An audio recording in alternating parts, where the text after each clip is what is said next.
a remissão da pena pelo trabalho do cuidado, caminhos para a reintegração social. A perspectiva, pode marcar aí. A perspectiva dessa pesquisa foi em cima de uma atuação, a maioria de vocês já sabe, o Beron é defensor público estadual aqui no Ceará, e ele tem uma atuação muito voltada a direito penal e processo penal, olhando sempre para essa população encarcerada. Então, obviamente que eu não posso falar pela experiência dele, mas eu posso falar pelo que a gente concretizou no artigo. A gente vem discutindo há algum tempo que o direito e a estrutura do sistema de justiça não dialoga de maneira adequada com grupos vulnerabilizados. Muitas vezes, esses grupos sequer são enxergados ou têm espaço no repertório tecnológico, vamos dizer assim, do sistema de justiça. Então, se a gente estiver falando de pessoas que estão num prédio, né, que alguns chamam de invasão, mas um prédio do centro de São Paulo ocupado, vamos dizer assim, 200, 300 pessoas, já tem, tanto no TJ de São Paulo quanto no TJ do Ceará, situações como João, ninguém e outros. E não tem, na verdade, nenhum João naquele grupo de pessoas. Simplesmente o Estado, dentro de sua estrutura jurisdicional, se autoriza a sequer nominar bem essas pessoas. Da mesma forma, as pessoas em situação de rua. Então, a gente acabou, né, e dentro da prática do Beron, isso é muito comum, acabou percebendo que boa parte das pessoas encarceradas e em situação de rua começam a vivem, na verdade, uma série de dificuldades. Bom, em meio a esse cenário que é muito mais abrangente, como é que a gente chegou na remissão de pena? Quando a gente olha para mulheres encarceradas, em regra, a gente vê penas para além da pena que é aplicada pelo processo penal e pela jurisdição. Normalmente, as mulheres não são visitadas, né, nas instituições prisionais.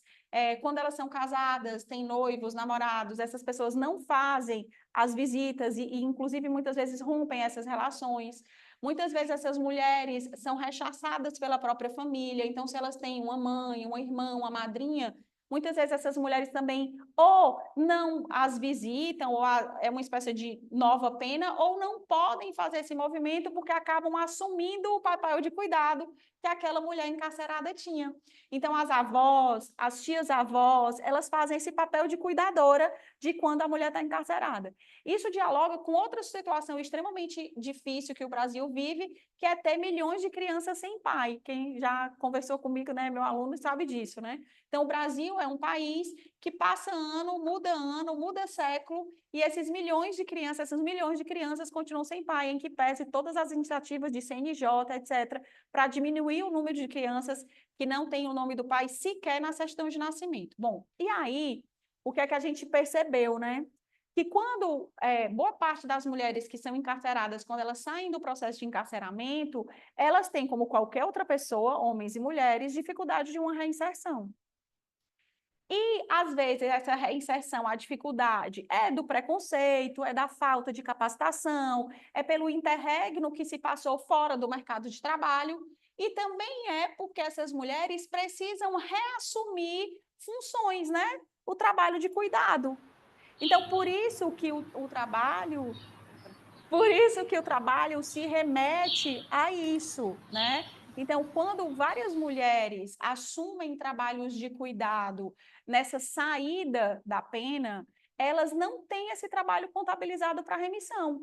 Se eu for cabeleireira, se eu for advogada, se eu for engenheira, se eu for diarista com carteira assinada, se eu for gari, se eu for enfermeira, qualquer tipo de profissão, eu utilizo esse tempo para remissão de pena, estando tanto no regime aberto, no fechado, enfim, eu estando cumprindo pena, eu posso utilizar tempo trabalhado para remir a pena.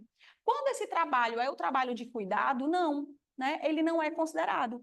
Então, há um movimento que foi iniciado no sul do país por uma assistente social, uma defensora pública, que conseguiram chancela dentro do Poder Judiciário de começar a contabilizar esse trabalho de cuidado realizado por mulheres recém-saídas do sistema carcerário, né, do sistema penitenciário, contabilizar como tempo de trabalho, e já há, sim, dezenas de mulheres beneficiadas por essa remissão de pena, né? Algumas já passando de 2 meses de pena reduzida por esse trabalho de cuidado contabilizado.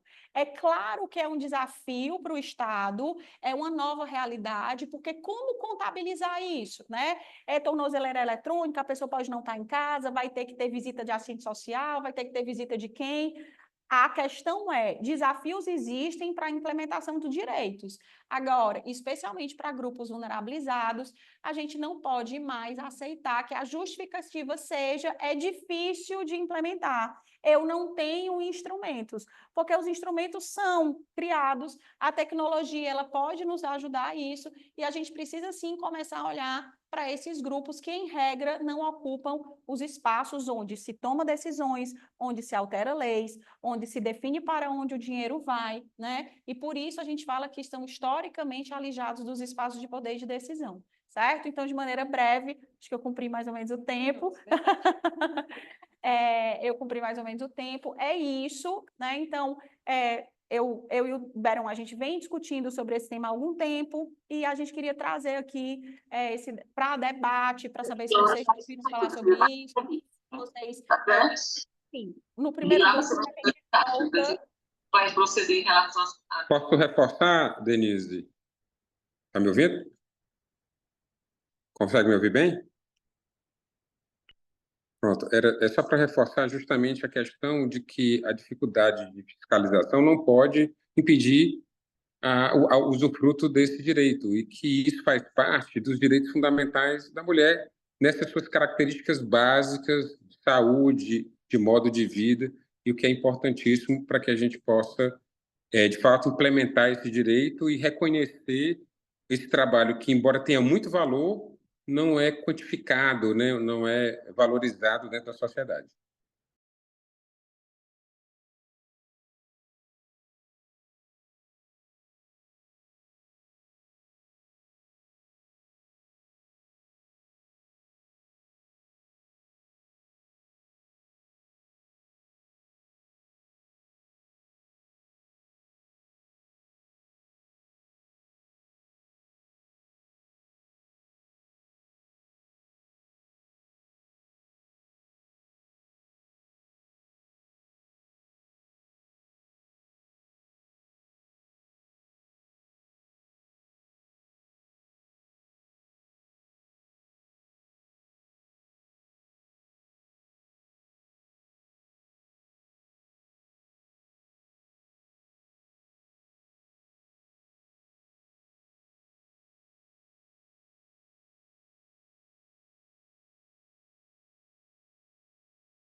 Tudo bem, professor Beron? O senhor me ouve bem? Aqui, ó, análise. Deu certo. Pronto, deu certo. Deu certo. Tem que só afastar. Pode sair ali, ó. Pronto. Eu posso tirar? Pode deixar sim, moço, não tem problema. É só porque eu não fiz slide, aí... Pronto, mas tá tudo bem. Tu quer sentar aqui, quer ficar em pé? Não, professor, pode ficar à vontade. Aqui. Boa tarde, colegas, doutores, doutoras, prezada professora Denise, querido professor Clésio Arruda. Tive o prazer enorme de ser aluno desses grandes nomes do direito, ainda na graduação. Eu me chamo Euler, sou advogado, sou aluno da pós-graduação aqui da Unicristo em Direito e Processo Penal, sou aluno também do querido professor Jorge Beron, que está nos acompanhando, e numa oportunidade, discutindo sobre a utilização do habeas corpus, a gente decidiu elaborar esse breve resumo acadêmico para discutir a utilização do habeas corpus, esse importante remédio constitucional, na utilização da extinção de ação penal. Então, a gente tem verificado que, na prática forense, muitos profissionais do direito, os advogados especialmente, eles, né, os defensores, dos réus, das partes que estão sendo acusadas, elas se utilizam desse instrumento jurídico, o habeas corpus, esse importante, reitero, remédio constitucional que visa proteger a liberdade individual para a extinção de ação penal. E aí que a gente tem percebido com essa pesquisa que a gente tem o objetivo de aprofundá-la em um artigo científico com mais robustez de argumentos e tudo mais. A gente tem percebido que na prática forense muitos advogados eles têm banalizado a utilização desse instrumento. Então, a nossa pergunta de partida nessa pesquisa, professora, qual que seria? Quais são os impactos da utilização do habeas corpus para fins de extinção da ação penal? A gente sabe que o habeas corpus ele visa a proteção da liberdade individual e ele tem que obedecer a algumas adequações jurídicas, alguns requisitos para que possa ser apresentado em juízo. Quais seriam? O habeas corpus ele visa combater alguma ilegalidade flagrante por parte do Estado ou abuso de poder estatal, ou seja, visa mesmo proteger o indivíduo perante a autoridade estatal. Então, muitas das vezes, existem denúncias, ações penais que são movidas contra as pessoas que elas não estão sustentadas em justas causas, ou seja, não apresentam provas mínimas ou indícios mínimos suficientes da autoria delitiva e da materialidade mesmo do crime, né? O habeas corpus, geralmente, ele é utilizado para trancamento da ação penal quando, nessa ação penal, existem as ausências de provas de aquela pessoa cometeu o crime, ou se o suposto crime a qual a pessoa está sendo acusada, na verdade, é atípico, não existe crime. Então, essas são algumas das hipóteses da utilização do habeas corpus. E os grandes riscos seriam esses. A banalização da utilização do habeas corpus para esse fim específico pode causar muita morosidade à justiça, né? Por quê? Porque muitos defensores, advogados se utilizam desse instrumento, mas sem apresentar as condições possíveis, razoáveis para a apresentação deste remédio constitucional. Então, a nossa pesquisa ela é breve, ela é sucinta, ela visa, né, analisar juridicamente como é que o STJ e o STF têm se posicionado em relação a isso e a posição desses dois tribunais de que deve ser, todo o instrumento jurídico deve ser apresentado com provas robustas de que houve o abuso do poder estatal, de que houve a flagrante ilegalidade, de que esse habeas corpus está dentro dos critérios levantados juridicamente, se existe ou não justa causa da ação penal, se existe ou não robustez das provas às quais o Ministério Público ou o querelante, eventual querelante, tem apresentado ali nos autos a fim de constranger a pessoa do réu, a pessoa do acusado, a ser possivelmente tolhida a sua liberdade individual.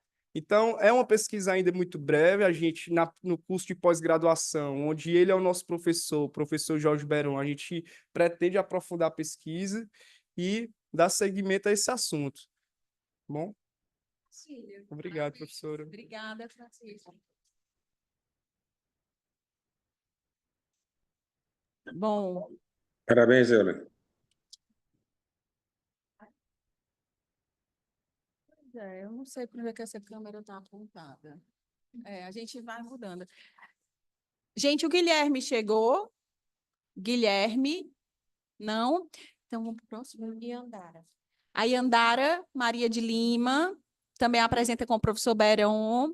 O título do trabalho é Justiça nas Ruas, Desafios e Soluções para a População em Situação de Rua no Acesso ao Poder Judiciário. Quem está em vídeo, Carolina, Dora, se vocês tiverem... É porque a gente não está conseguindo posicionar de uma maneira muito interessante a câmera. Está de costas, né? Vamos ver. Talvez seja melhor vir para cá, né? Quem for apresentar agora, pode ser, Yandara. Aí você prefere uma cadeira, porque a gente pode trazer para cá. Então, pronto, porque aí vamos ver se ficando aqui... Você fica aqui nessa cadeira, não tem problema, não. Como é? Acho que ajuda para quem está em casa. Já baixou? Já baixou aí no computador? João, tu tá com o teu e-mail? O teu também não? Não, eu apresentei o meu slide para baixar. Não, então vai, vamos. Gente, então a gente vai precisar só de um minutinho para ir andar a baixar os slides.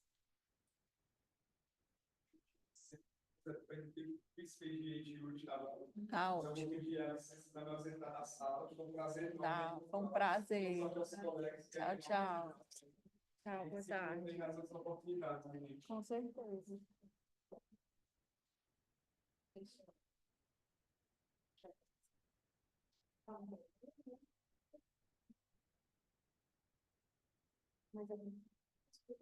Não, então, galera, então vamos fazer o seguinte, como a Inandara está com dela aí, o próximo a gente vai baixando porque ela não vai usar, tá? É melhor, né não? Eu acho. Certo? E a Inandara tu apresenta o meu, tá bom? A próxima pessoa é a Larissa. Pronto, Larissa, aí tu vem aqui, que aí tu já tenta baixar o teu aqui, pode ser? Pro João. Pronto, João, pois aí tu vem agora. Enquanto a Yandara apresenta, tu tenta baixar o teu da Renata e o da Larissa, certo? Yandara, então, para quem está ouvindo a gente, eu vou ler de novo o teu título para poder, porque quem está online é mais difícil.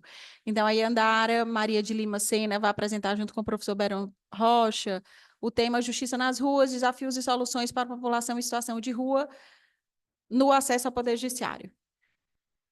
Aí tu pode colocar na tela, assim, legal, do jeito que você preferir. Tá. Aqui.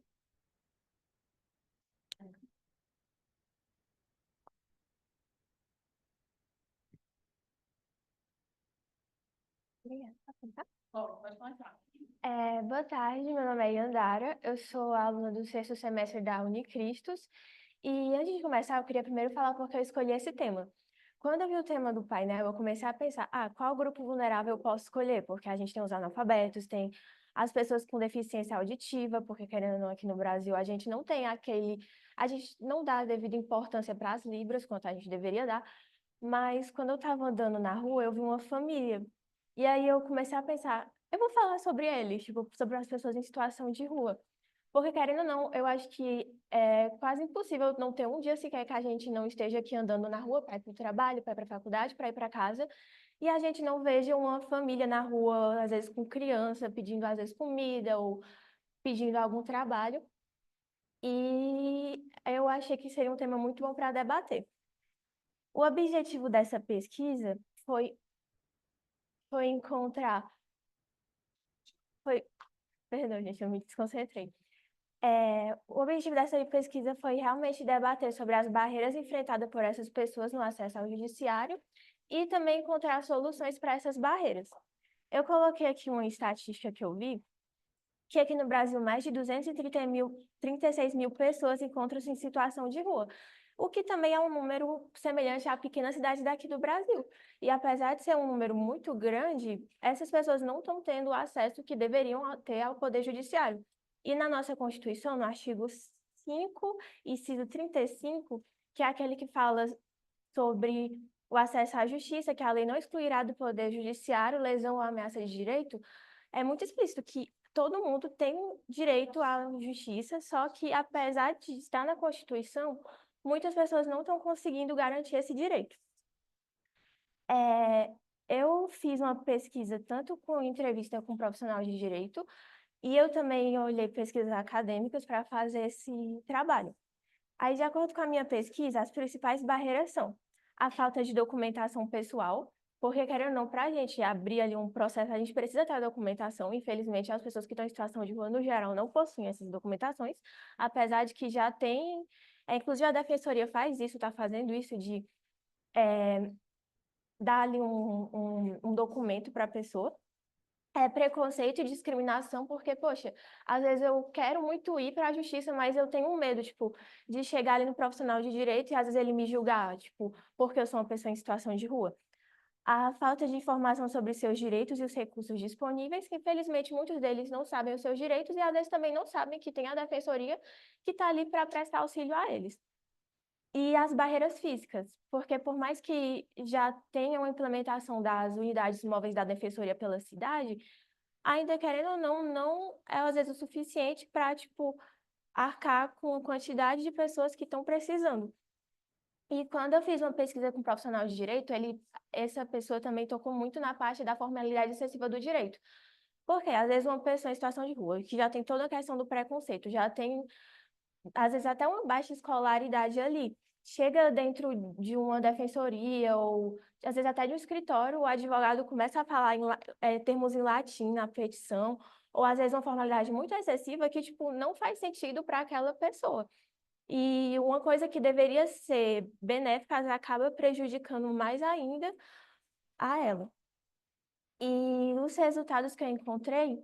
E outro resultado que eu também encontrei, no caso, foi uma curiosidade, porque a gente tem muito a visão que pessoas em situação de rua são mendigos ou são pessoas pedintes, só que a maioria deles possuem trabalho, entre eles estão construção civil, empregada doméstica, como mecânico, que foi uma coisa que eu vi justamente para desmistificar essa ideia que a gente já tem de que eles são pedintes e que a maioria deles, como a gente sabe, não escolheu estar na rua, tipo, eles às vezes passaram por situações que o fizeram estar lá, tipo, com tanto desemprego, drogas também, problemas familiares. Como solução para aquelas barreiras que eu falei, eu pontuei algumas, como a implementação e fortalecimento de mutirões para facilitar a emissão de documentos pessoais, o treinamento de profissionais do sistema de justiça para poder lidar com essas pessoas de uma forma mais empática, programas de conscientização, tipo, feitos pelo município para mostrar, tipo, para essas pessoas sobre, por exemplo, sobre a defensoria, os seus direitos. E em relação às barreiras físicas, eu coloquei para fortalecer e implementar também mais unidades móveis da Defensoria Pública. Em relação ao juridiquês do direito, à formalidade excessiva, tem uma coisa que já está sendo implementada, já existe, que é a lei da linguagem simples, que é uma coisa que pelo menos eu tenho muito interesse, que é aquele visual law, como as pessoas falam, que está buscando simplificar a linguagem do direito, porque, querendo ou não, é uma formalidade muito excessiva, que às vezes até uma pessoa que, tipo, por exemplo, um estudante de medicina, se pegar ali, transitou em julgado, ela vai ficar, tipo, o que é transitar em julgado? Então, você imagina uma pessoa em situação de rua que vai falar com um advogado ou um defensor, e ele começa a falar ali as linguagens do direito, e a pessoa vai ficar, tipo, como assim, entendeu? E é uma lei que já existe, e eu sei que já tem escritórios de advocacia que estão implementando, com o objetivo de realmente simplificar o direito. Basicamente é isso. E eu queria agradecer a todo mundo por me escutar.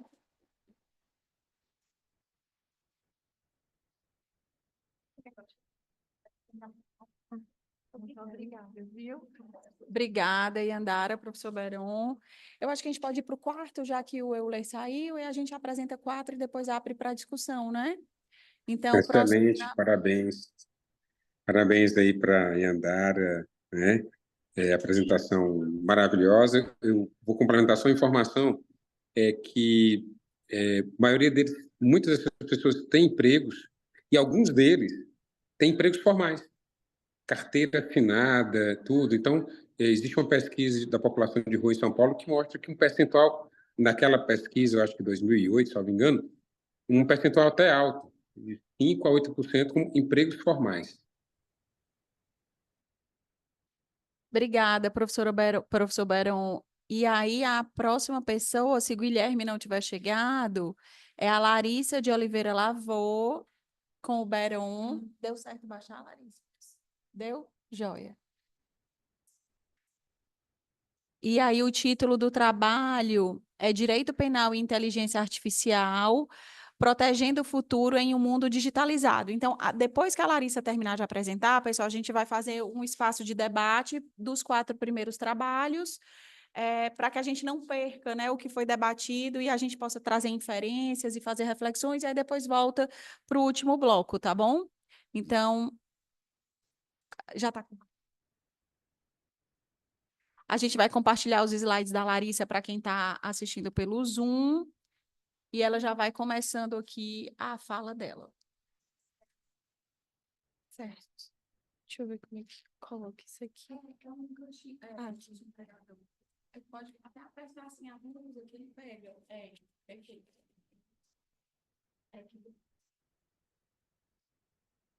Deixa eu só. Deixa eu apagar.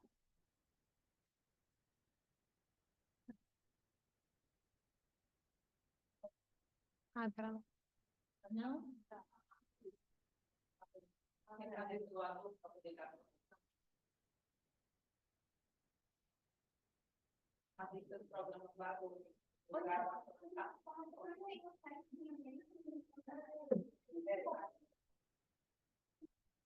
Pronto. Ana Beatriz, só atirar.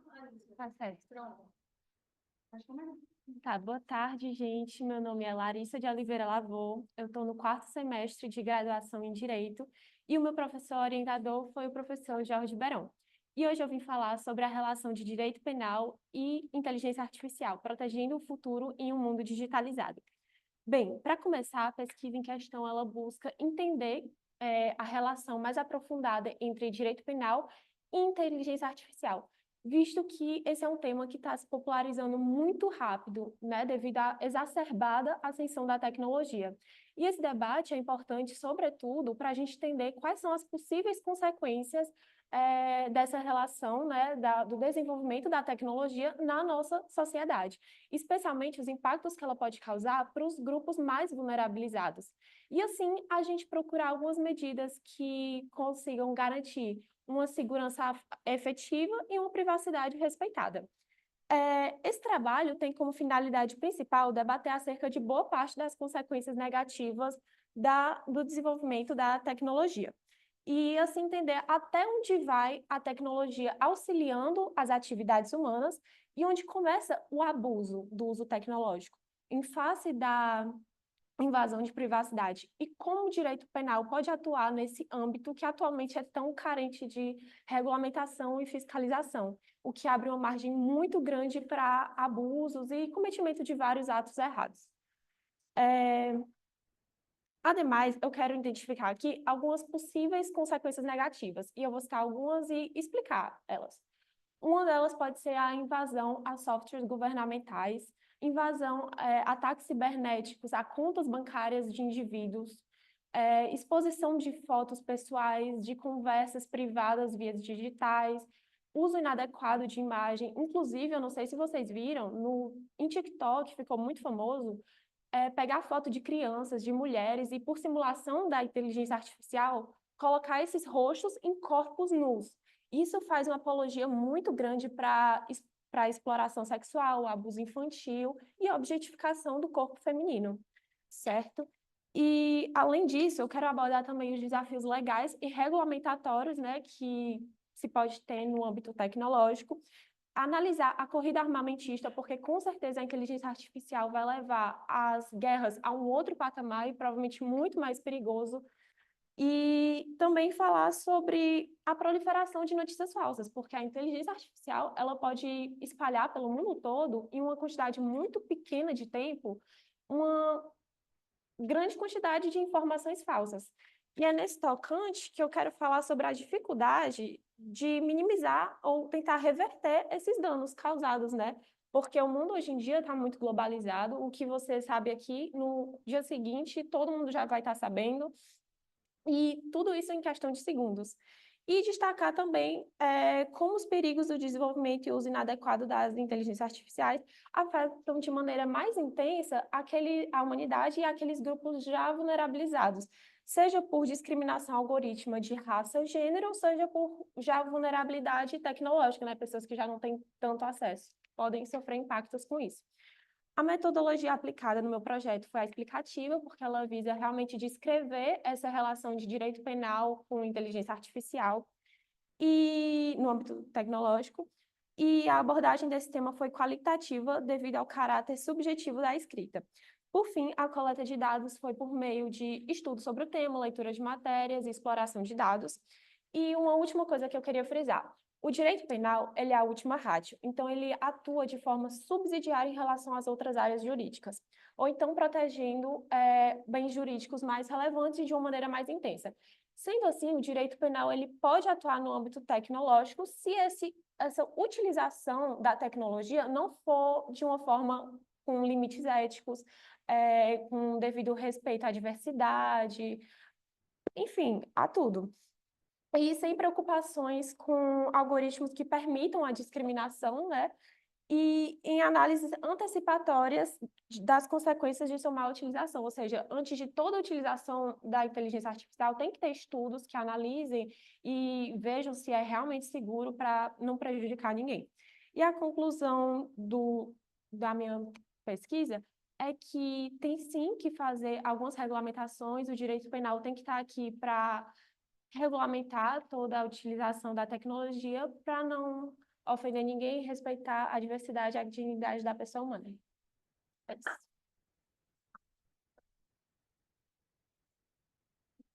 isso. Parabéns.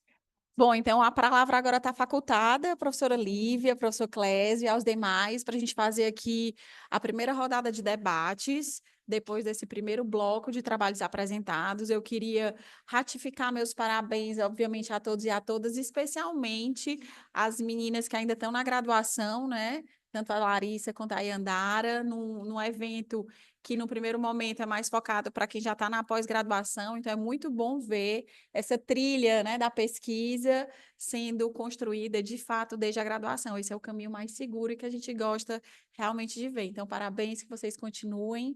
Obviamente, isso não diminui a importância para quem já está mais no fim do curso ou quem já é pós-graduando, mas é importante a gente ratificar, né? Então, palavra facultada, pessoal, tanto para quem está nos vendo e participando pelo Zoom por aqui, sobre os trabalhos apresentados, o que é que vem à cabeça, o que é que vocês gostariam de salientar, trazer, perguntar.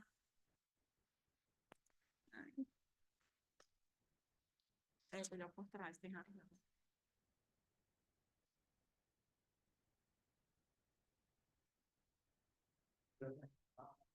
É isso, é isso. Para quem já apresentou, né? Para tirar suas dúvidas. Querem algum, sei lá, fazer alguma pergunta sobre o que foi referências feitas, pesquisadas?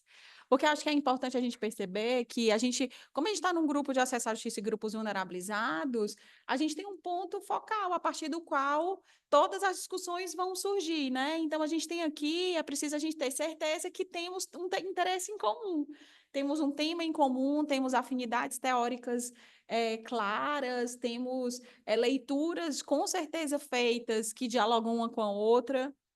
Percebam que teve trabalho falando sobre pessoas em situação de rua, o meu trabalho com o Beron que fala sobre essa condição da mulher, que a remissão da pena, muitas vezes, ela não é utilizada sob essa falsa, né, entre aspas, justificativa, como o Beron falou, né, de não ter um instrumental pronto.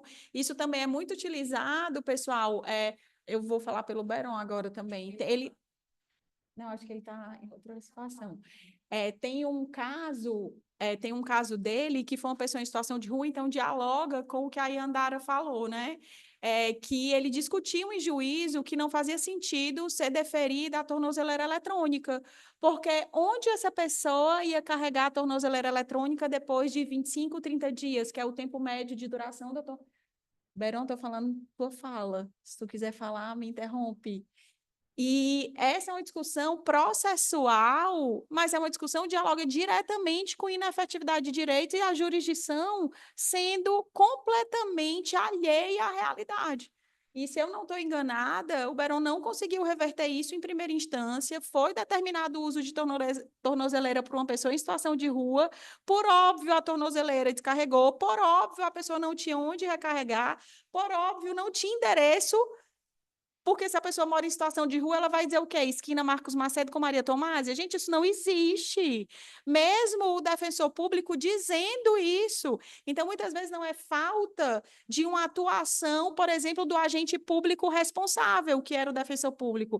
Mesmo assim, o braço do Estado, via Poder Judiciário, diz, não, é assim que vai ser porque eu não tenho outra forma. Como assim eu não tenho outra forma? Né? E até onde eu sei, o Beron conseguiu reverter isso em segunda instância, não foi, Beron? Conseguimos, sim, conseguimos, principalmente com o CNJ que tem, além das resoluções que ele trata da questão da audiência de custódia, ele também tem alguns manuais decisórios, e esses manuais são importantíssimos para guiar e orientar os juízes nas suas decisões.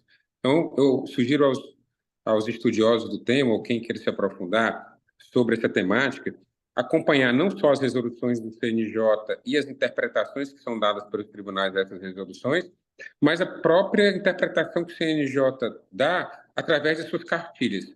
As publicações das cartilhas são importantíssimas, os manuais são importantíssimos como fator orientador aos magistrados, mas também com uma certa, quem é operador do direito sabe, uma certa, digamos, argumento de autoridade, né? Uma coisa é eu argumentar dizendo da minha interpretação, outra é você apresentar a interpretação do próprio CNJ. Perfeito, obrigada, Beron. E aí, pessoal, a Larissa traz um tema também junto com o Beron que é o hype do momento, né? É a tecnologia e inteligência artificial generativa e como isso pode, em vez de ser um caminho para a efetivação de direitos, pode efetivar desigualdades. Então, quando ela traz a perspectiva da discriminação, é o que os americanos gostam de falar do bias, né? O tudo é enviesado, e não é o viés que a gente fala ao invés de roupa, é enviesado que tem uma perspectiva cognitiva, exatamente. E essa perspectiva, ela vai induzindo, entre aspas, as pessoas a agirem de determinada maneira. Então, a tecnologia, ela não é neutra. É uma falácia que a tecnologia ela é neutra, porque, em hipótese, ela seria, mas ela é manejada por pessoas, especialmente a inteligência artificial generativa. Ela está sendo programada por pessoas. Então, tem, inclusive, um livro de uma americana que está traduzido para o português, que acho que discriminação algorítmica, não, é algoritmo, uma arma de destruição em massa, uma coisa assim. Ela é uma programadora, uma matemática que vem do MIT, Caltech, etc. E em determinado momento ela diz, eu não vou mais programar porque eu estou vendo que é um instrumento de aprofundamento de desigualdade. E quando eu vim da ciência e da inovação, não era para isso que se pensava os algoritmos. E aí ela é uma das grandes defensoras hoje nos Estados Unidos que a gente não entenda a tecnologia como neutra, porque a única forma da gente continuar defendendo o avanço tecnológico, mas esse avanço tecnológico que venha agregar e não venha aprofundar desigualdades, é reconhecendo que a tecnologia não é neutra, porque nós não somos neutros. E se somos nós que construímos, né, essa base de tecnologia, essa tecnologia ela vai ter os nossos vieses. Então, a gente precisa construir juntos limites, né, filtros, para impedir esse avanço do que hoje já se chama discriminação algorítmica. Então, a discriminação algorítmica nada mais é do que a gente reconhecer que os algoritmos não são neutros. Então, acho que é importante a gente ver que, desde do primeiro trabalho até o quarto, as coisas vão se conectando e a gente vai tendo esse fio condutor no nosso grupo de trabalho, certo? Ninguém se animou? Ótimo. O meu artigo vai mais ou menos no mesmo sentido, seria a atividade de cuidado solidário de pessoas com deficiência, né? E uma reflexão sobre as duas leis. E assim, eu tive muita dificuldade de encontrar essas referências qualitativas e também quantitativas das pessoas que exercem o cuidado de outras pessoas. Então, eu queria perguntar para você, assim, como uma dica para eu me aprofundar mesmo nesse sentido. Procurar, se for, por exemplo, no Google Acadêmico, porque se vocês colocarem no Google Acadêmico, é uma base que faz uma pesquisa um pouco mais qualificada, em vez do Google normal. Se você... De indexadores. Então,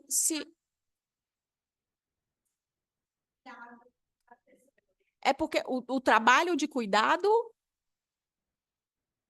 texto.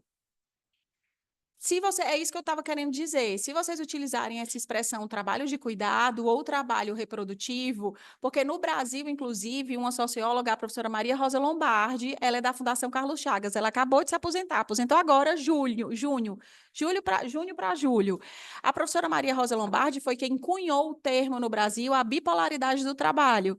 E o que é isso? Ela fala do trabalho produtivo e reprodutivo. Então, tanto quando você procura trabalho reprodutivo, quanto trabalho de cuidado ou tarefas de cuidado, você vai achar uma gama literatura sobre esse tema. Uma autora que tem sido muito lida e ela é traduzida é a italiana Silvia Federici, porque a Silvia Federici ela vai para um ponto, vamos dizer assim, não gosto de dizer radical, porque é como se já viesse aí um viés de crítica, mas a Silvia Federici ela tem um posicionamento muito firme no sentido de dizer, olha, enquanto o trabalho de cuidado ele não for aferido e precificado para que as mulheres que realizam esse trabalho de cuidado, e por que eu estou falando de mulheres? Porque, em regra, são as mulheres, mas podem ser os homens, enquanto elas não receberem, dentro da nossa estrutura de capitalismo, isso não vai ser resolvido. Então, tem a Silvia Federici, mas tem uma série de pessoas que só em você colocar essa expressão, trabalho de cuidado ou trabalho reprodutivo, você vai ter dezenas e dezenas de produções, mas a professora Maria Rosa Lombardi, a professora Patrícia Tuma Martins Bertolini, de São Paulo, do Mackenzie, são pessoas que escrevem aí exaustivamente sobre a própria a Cristina Bruschini, a Bonelli, todas elas discutem há anos esses temas, então vai ter muita coisa sobre... Sou eu mesma. Trabalho reprodutivo versus trabalho produtivo, ou então tarefas de cuidado, trabalho de cuidado. E dados é sempre um desafio, porque no Brasil já é um desafio você ter métrica, porque pesquisa demanda investimento. E aí, sob a justificativa de que tudo tem um custo, eu decido para onde vai o dinheiro. Porque que tudo tem um custo? Tem. Agora, por que determinadas atividades e ações são custeadas e outras não? Essa é a grande questão. A questão não é o custo em si, né? Ninguém é ingênuo o suficiente de achar que as coisas são gratuitas, mas o marco central é quem decide para onde vai o dinheiro. Então, em regra, não há financiamento para esse tipo de pesquisa. Então, você tem o censo, que saiu com atraso, mas o censo não traz boas notícias, ele aprofunda desigualdades que a gente já tinha visto no censo de 2010, que foi publicado em 2013, e aí agora o censo sai atrasado, mas a gente já tem os mesmos dados. São as mulheres que concentram mais de 90% dos trabalhos domésticos, são as mulheres negras, que tem o trabalho doméstico informal, então isso não mudou, muito pelo contrário, no Brasil, pós-pandemia, isso foi aprofundado. Mas vai ser basicamente censo, o IPEA e o que o IPEA faz com o IBGE, que são as PNADs, né? As pesquisas nacionais por amostragem de domicílio, e não vai ter muito mais além disso. Não sei, o Clésio sabe mais do que eu sobre essa questão das pesquisas, mas acho que é isso, né, Clésio?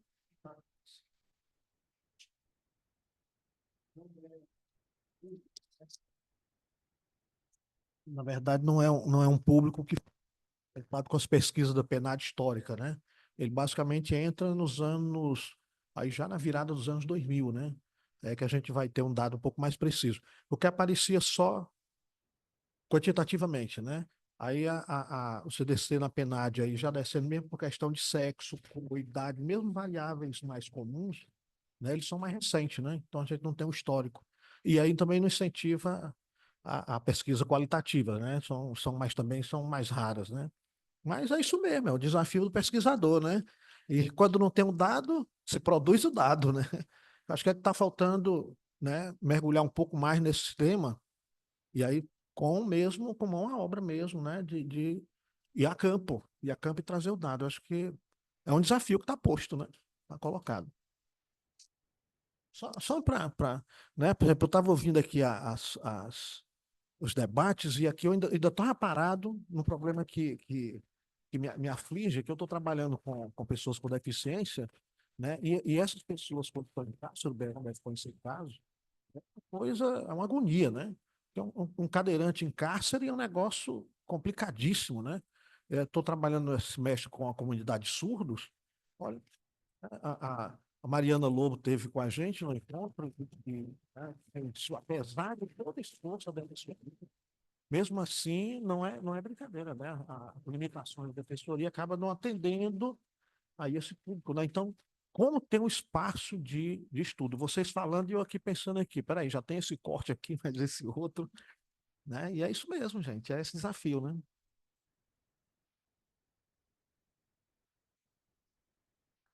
Acho que o próximo bloco aí, professora, que a gente vai trabalhar, eu estava vendo o próximo tópico, ele conversa mais uma vez com tudo que está sendo falado aqui, principalmente com o trabalho da professora Denise. É se eu tiver que pronunciar, Nariadna Severino Maia Araújo, com o professor Beron também. É o esporte como um meio para a ressocialização e remissão de pena para mulheres privadas de liberdade no estado do Ceará.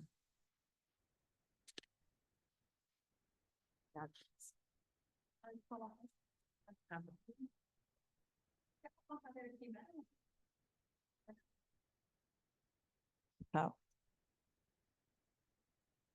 Você quer botar a cadeira? Boa tarde. Boa tarde, gente. Me chamo Nariadna, estou no 4º semestre de Direito, né? E decidi participar do grupo de pesquisa que o professor Beron sugeriu, junto com a professora Denise, e veio o questionamento sobre o que eu iria pesquisar. E fui atrás de algo que me remete boas lembranças, que é o mundo esportivo, que eu sou atleta desde criança. E fui sair pesquisando sobre o esporte, no direito e tudo mais, e encontrei uma portaria de 2014 sobre a saúde da mulher, e o esporte era uma alternativa como remissão de pena. A portaria de 16 de janeiro de 2014, que estabelece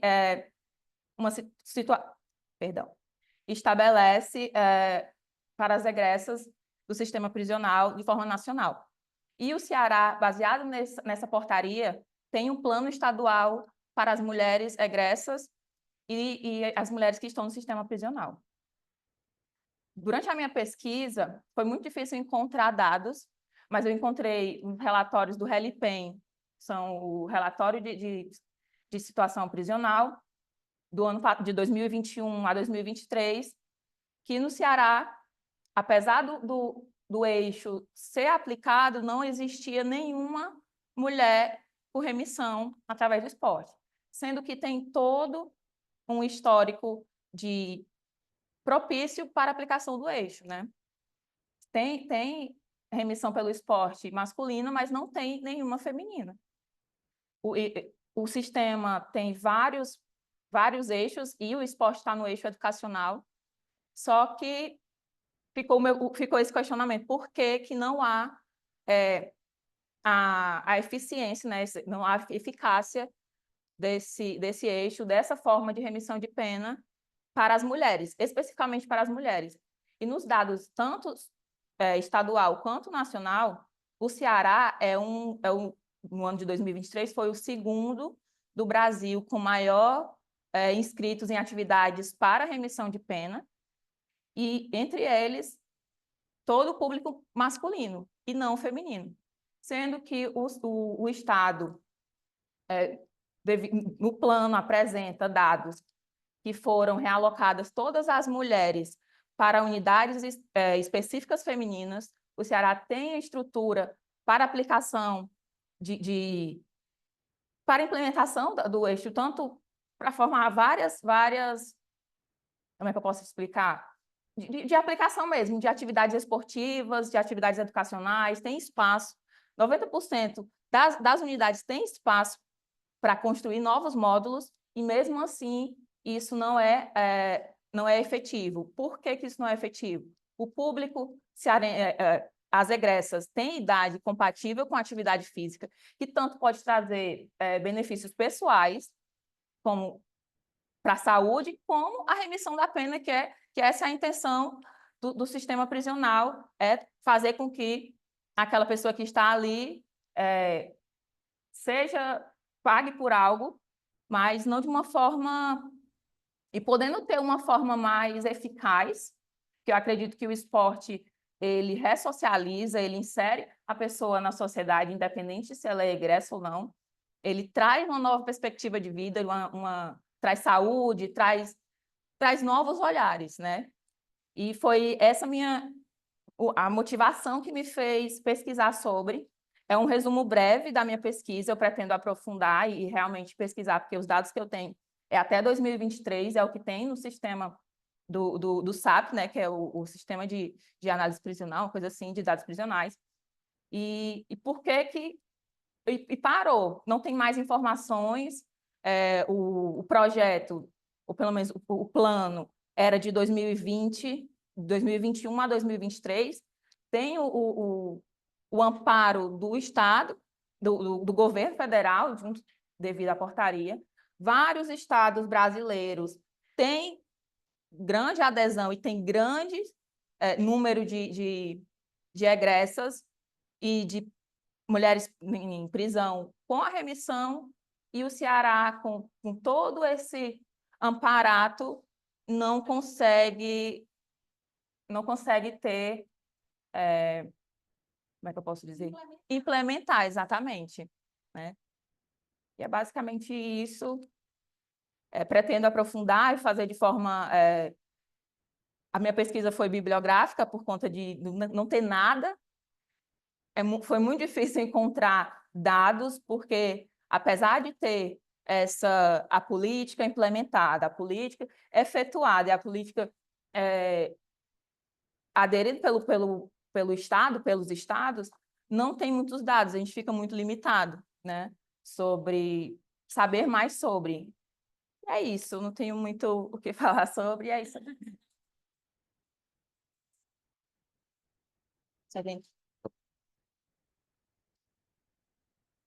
Obrigada, Nariadna. Só registrando que a Nariadna participou do grupo de pesquisa, de estudo de pesquisa, de acesso à justiça e grupos vulnerabilizados da graduação. Então, é uma alegria ver o trabalho como resultado, né, do GEP. E o momento tão oportuno, né, que a gente está falando de Olimpíadas, a primeira Olimpíada em que a gente tem a participação paritária, né, de atletas, e a gente ainda vê essa deficiência nessa seara, né? Importante a pesquisa. Da continuidade? Vamos. Então, agora a apresentação do Paulo Gustavo Magalhães de Oliveira e do professor Jorge Beron, com o tema... Paulo Gustavo não está aqui? Não? Não chegou? Professor Beron, será que não? Não?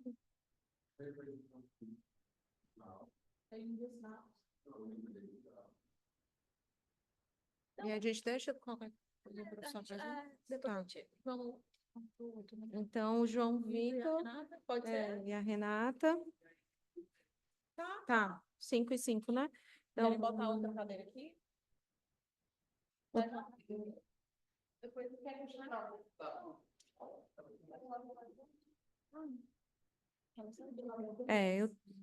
João Vitor e a Renata vão apresentar o trabalho intitulado Problema da Desigualdade no Poder Judiciário, sob o prisma da falta de representatividade feminina no Tribunal de Justiça de Segunda Instância.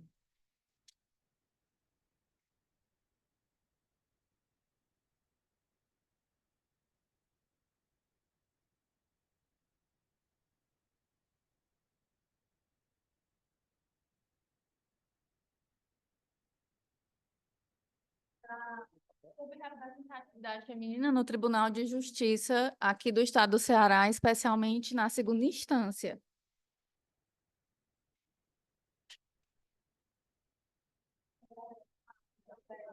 Ah, tá. Certo. Então, recomeçando o tema de novo, ou eles escutaram? Certo.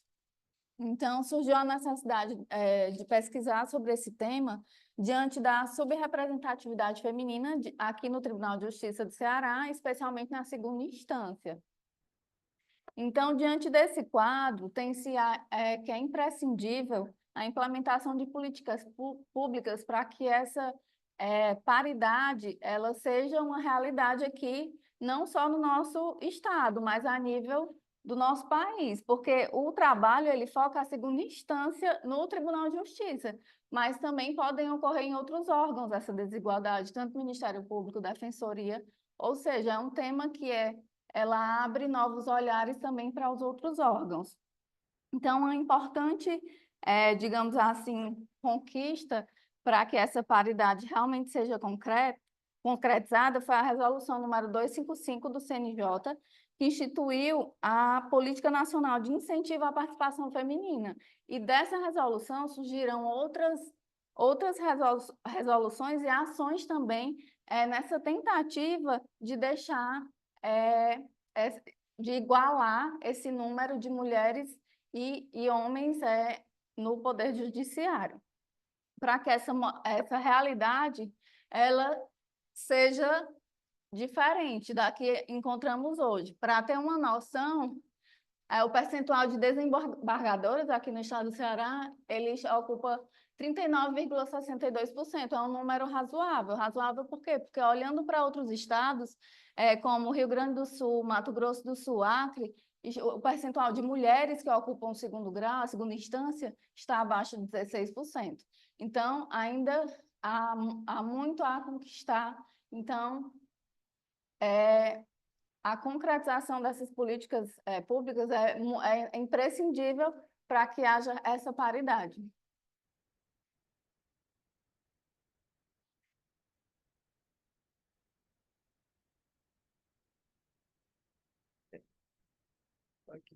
Sim. Por favor. Como minha colega disse, não adianta somente essas políticas públicas estarem no papel, estritamente numa igualdade formal.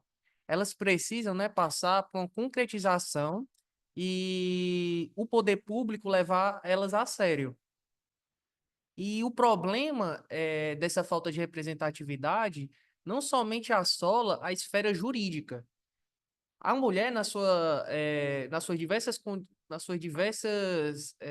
condições, né, seja como profissional, seja como mãe, seja como dona de casa, passa também por uma série de preconceitos, né, que acabam gerando interseccionalidades que afetam também a sua esfera profissional. E não é algo novo saber que na nossa sociedade brasileira há uma estrutura enraizada machista, né, que também há práticas sexistas que a gente vê em noticiários, vê também na prática jurídica. Isso acaba gerando também um problema que afeta as oportunidades que elas possam vir a ter para acessar a segunda instância do Tribunal de Justiça aqui do Ceará, como a minha colega disse, né, que apesar de ter um número razoável comparado a outros tribunais, ainda não se chegou o que podemos chamar, né, de uma paridade material, né, de fato. Por exemplo, o ideal seria 50%, 50%, né, ou talvez até mais. E a própria Constituição Federal, deixa eu ver, pode subir na introdução. E a própria Constituição Federal, não, e a própria Constituição Federal, no seu artigo 3º, inciso 1 e 4, fala sobre os objetivos da República, né, de constituir uma sociedade livre, justa e solidária e promover o bem de todos sem quaisquer forma de preconceito. Aí aponta uma questão de igualdade material, né, que não adianta somente o poder público ficar criando resoluções, como o CNJ criou, para tentar promover o maior acesso de mulheres, né, a, a terem um ambiente, né, mais harmônico, que saiba entender das suas necessidades, né, como mulheres, e dos preconceitos que ela vem sofrendo, se também não levar a sério na esfera prática, na esfera real. Aqui, como metodologia, né, a gente trabalhou com os objetivos, quer dizer, foi encontrar, né, essas dificuldades, né, que elas possam vir a ter para ascenderem à segunda instância, seja gravidez, seja essas práticas sexistas que se tem da atividade forense, né, que ainda se tem preconceito, né, que as mulheres vêm sofrendo. E os próprios instrumentos, né? Que muitas vezes as mulheres, através de um instrumento como o quinto constitucional, outros instrumentos que visem o acesso, né?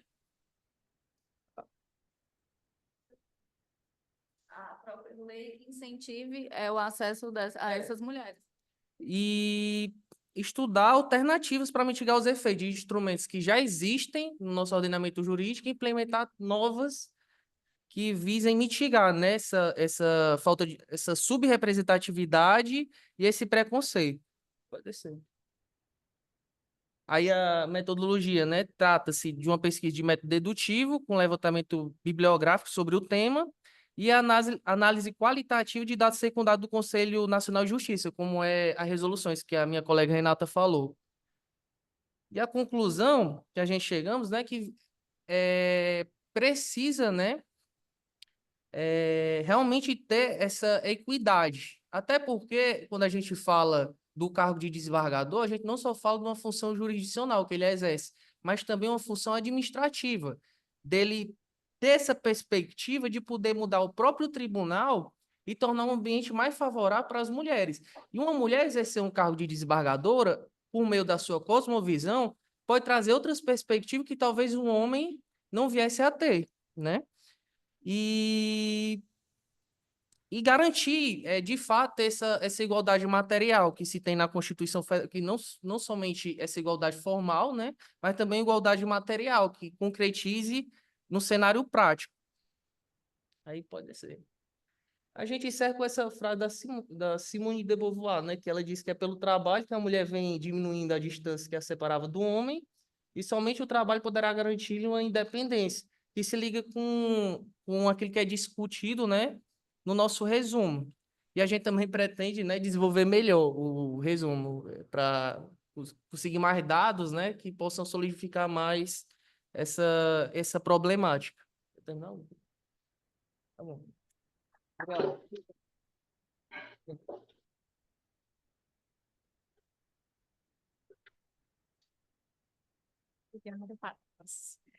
Bom, gente, eu também queria registrar que a Renata e o João fizeram esse trabalho como resultado do grupo, né, do GEP, do Grupo de Estudo e Pesquisa da Graduação. Então, da mesma forma que a Ana Ariadne, a gente ficou muito feliz que eles tenham aproveitado a oportunidade desse evento, né, Beron? Para apresentar os trabalhos. Então, passar aqui para a Lívia. Vai pro... do professor Clésio. E depois a gente vê se... a gente passa para o professor Clésio, então, depois a gente vê se o Paulo Gustavo chegou.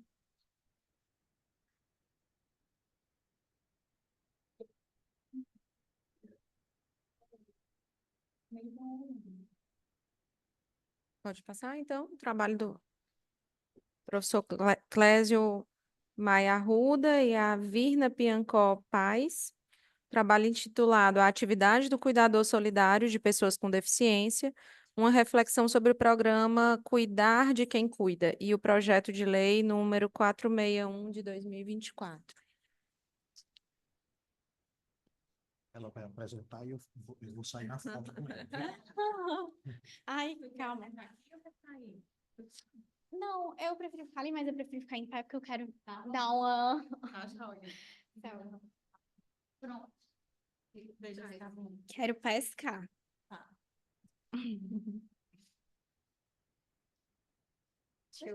Acho que é melhor ficar assim.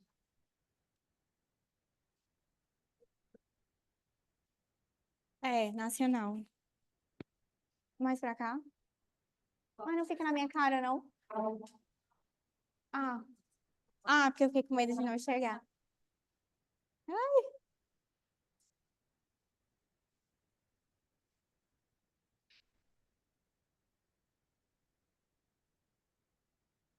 Boa tarde.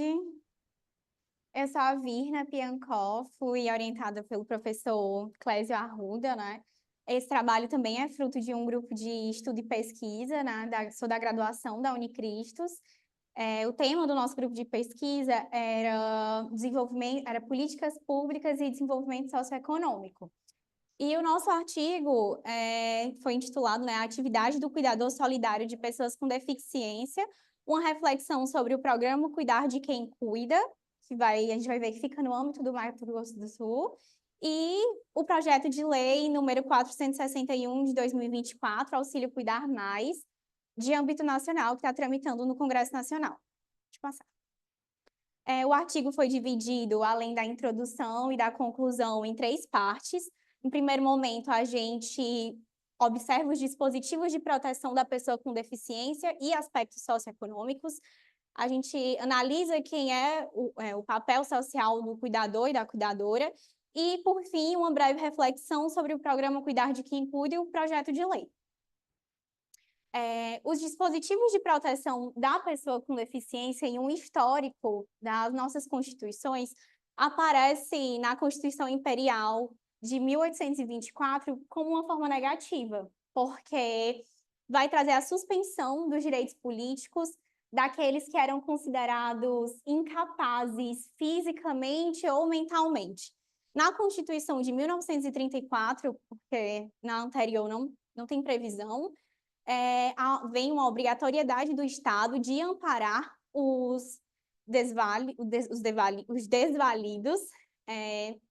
num aspecto mais assim do apoio social, mas não necessariamente de diminuir as desigualdades e proteger a pessoa com deficiência.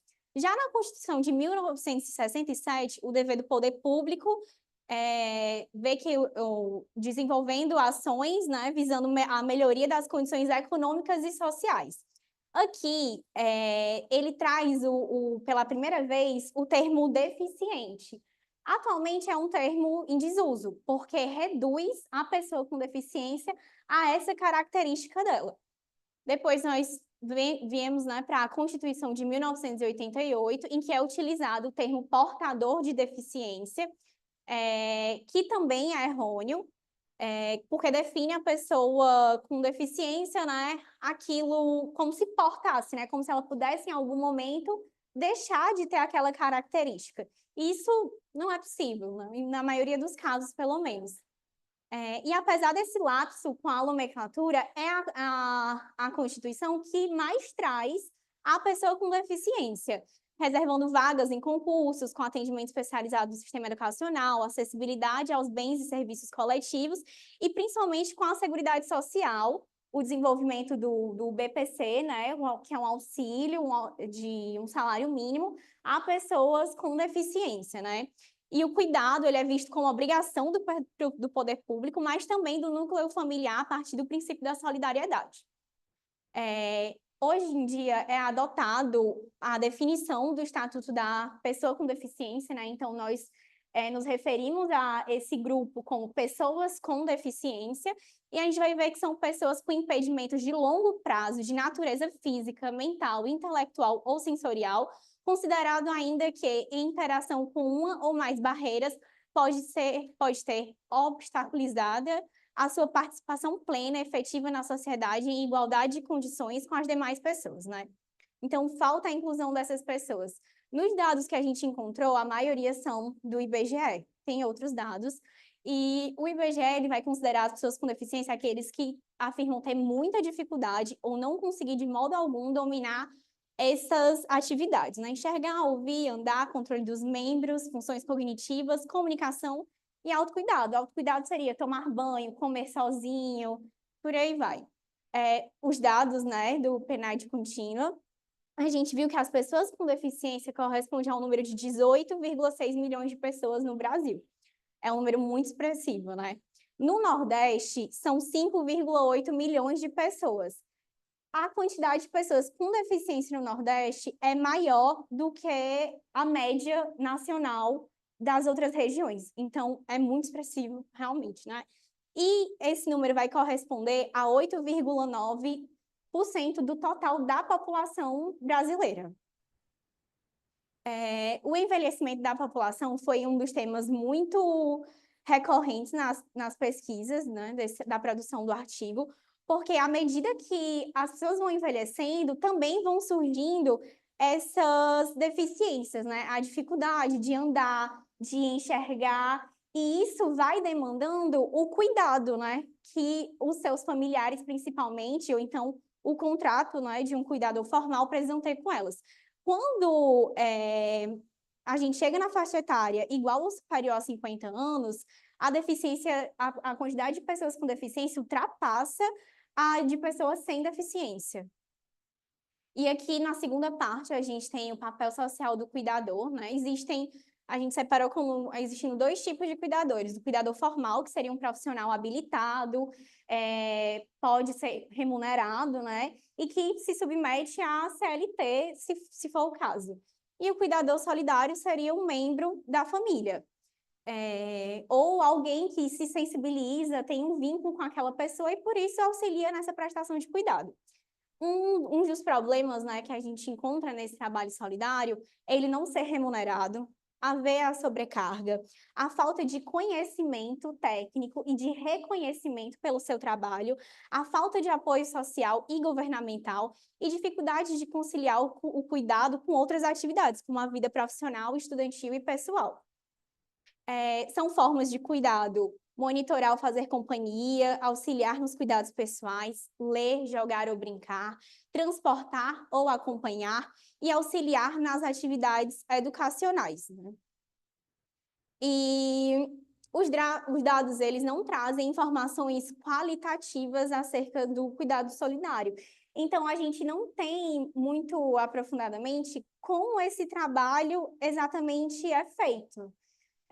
Os dados, eles não entram muito.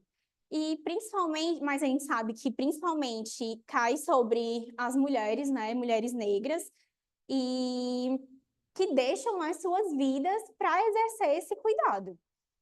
Uma consequência observada é a carência econômica dessas mulheres. Então, muitas dessas famílias sobrevivem somente com o BPC, por exemplo, porque é preciso exercer aquele cuidado e acabam deixando de trabalhar porque aquela outra pessoa não poderia, né? Então, no documento Tempo de Cuidar, da Oxfam, eles dizem exatamente isso, né? O cuidado solidário está para além da assistência, entendendo que essas pessoas não poderiam sobreviver se não amparadas por essas mulheres. Então, é um trabalho que tem uma carga muito grande pelo exercício do que mas também pelo que significa na própria vida e na vida daquele que é cuidado, né? Aqui a gente entra nos programas que buscam auxiliar essas pessoas que exercem o cuidado com o outro, né? O primeiro é o Programa Cuidar de Quem Cuida, no Mato Grosso do Sul, pela Lei 6.128, de 31 de outubro de 2023. Então, é muito recente, é do ano passado, que concede um benefício de caráter continuado no valor de R$ 900 diretamente na conta de cuidadores não remunerados de pessoas com deficiência. Tem vários critérios, né? O cuidador tem que ser responsável em tempo integral por aquela pessoa com deficiência. Aquela pessoa com deficiência deve ter grau 2 ou 3 de necessidade de cuidado. Eles precisam residir juntos. A renda familiar per capita não pode ser superior a 1/6 do salário mínimo por pessoa, o que é, assim, quase, assim, não é impossível porque a gente está no Brasil, mas assim, quem tem mais disso, a gente sabe que continua precisando muito. Residir há mais de 2 anos no Mato Grosso do Sul, está inscrito no CAD único e não pode acumular com outro benefício, exceto o do BPC que a pessoa com deficiência recebe, né? Já no projeto de lei, que está tramitando no Congresso Nacional, inclusive hoje eu botei para acompanhar, receber pelo e-mail as atualizações, né? Aí hoje de manhã eu recebi um e-mail, atualização sobre o projeto de lei. Fui olhar, era só para dizer que a relatora não é mais, não participa mais da comissão de pessoas com deficiência. Então, o processo é demorado e a gente ainda está esperando a análise da comissão de pessoas, de pessoa com deficiência.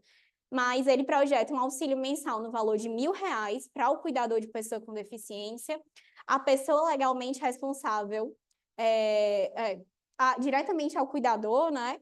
E não há restrição de acumulação com outros benefícios, nem com os previdenciários e o Bolsa Família. Mas isso é importante?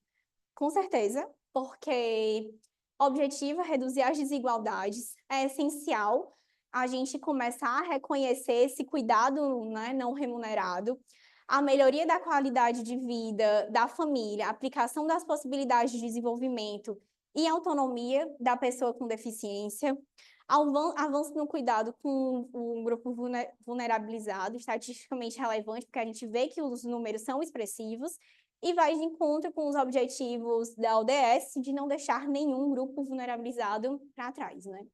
E, por fim, a gente vê os problemas, né, que encontramos nesses dois projetos. O primeiro é que é um auxílio ainda de um valor baixo diante de um trabalho que exige muito, que é exercido em tempo integral, e que há uma omissão de auxílio no que extrapola o auxílio financeiro, né? Como o apoio psicológico e a formação profissional. Deixa eu passar. É isso, então. Obrigada.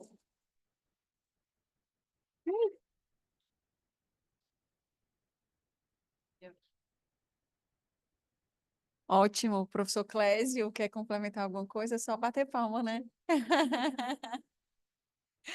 Maravilha. Pessoal, então a última chamada aqui para o Paulo Gustavo Magalhães de Oliveira e para o Guilherme Fernandes. Não. Então, assim, o professor Berão participou. Gente, que como ele não é coautor, ele é orientador, ele não acha adequado ele fazer as apresentações dos trabalhos, mas, obviamente, se alguém tiver interesse nos temas, o do Guilherme é medida de segurança detentiva aplicada pelo Estado do Ceará, e do Paulo Gustavo Magalhães é a dissonância emocional e a dosimetria penal. O professor Berão se coloca à disposição para conversar com vocês, ele está aqui fora, assim, está numa audiência, mas está aqui na Unicristos, então ele se coloca à disposição para conversar com quem está aqui e também para quem chegou, para quem está online, para seguir com os debates. Então, diante do fato dos autores, né, não terem aparecido, acho que agora é a hora dos nossos debates desse segundo bloco, que foi composto por trabalhos que, para além do da Virna, né, e do professor Clésio, tiveram um fio condutor de mulheres, porque se a gente olhar o da Nariadna, por mais que falasse de esporte em geral, ela fez o ponto de inflexão com a questão do esporte feminino, o João Vitor e a Renata falaram sobre a perspectiva da não equidade, a não paridade de gênero nos tribunais, e aí trouxeram o TJ daqui, né, como um ponto também de inflexão, e a Larissa fez a discussão, não, a Larissa já tinha feito no outro, e a Virna trouxe uma perspectiva ampla da pessoa com deficiência, mas também olhando, não deixa de olhar para a perspectiva da mulher, porque, em regra, são as mulheres que cuidam.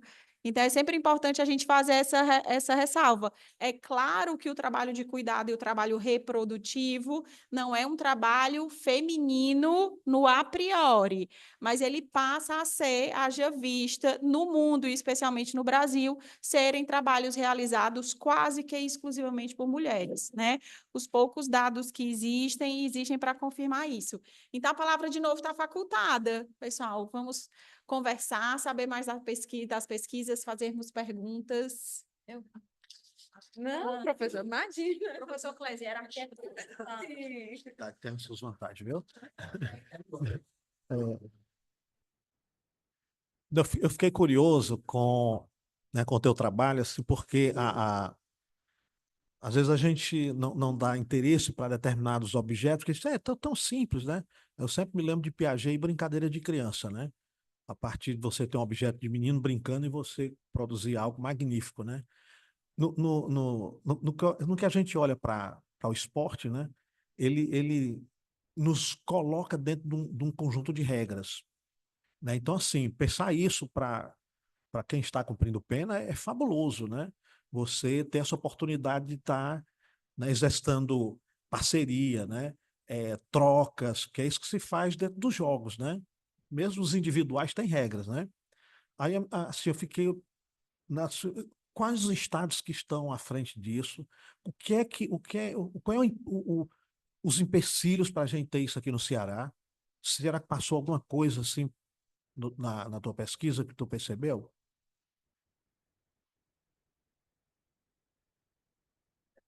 Não sei, deixa eu pensar.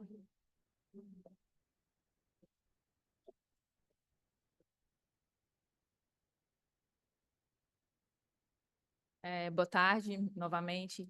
Então, um dos estados que mais que apresentam dados é São Paulo e alguns estados do norte, se eu não me engano. E Sergipe, eu vou ver se eu abro aqui o Relipen, e ele tem detalhadamente o número de pessoas que se inscreveram aí tem por gênero, tem por idade. Então, é bem detalhado o relatório.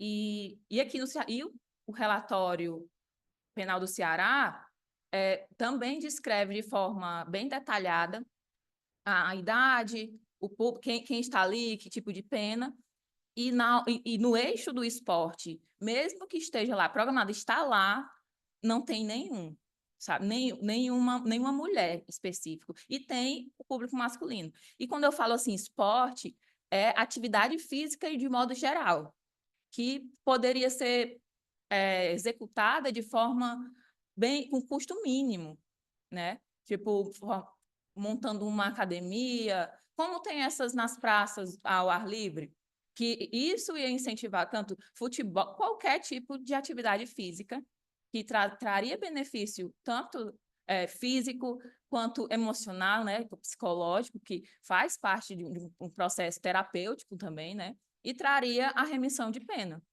Então, foi isso que me fez questionar por que o Ceará, né, e ainda me faz pensar por que o estado do Ceará, tendo tantas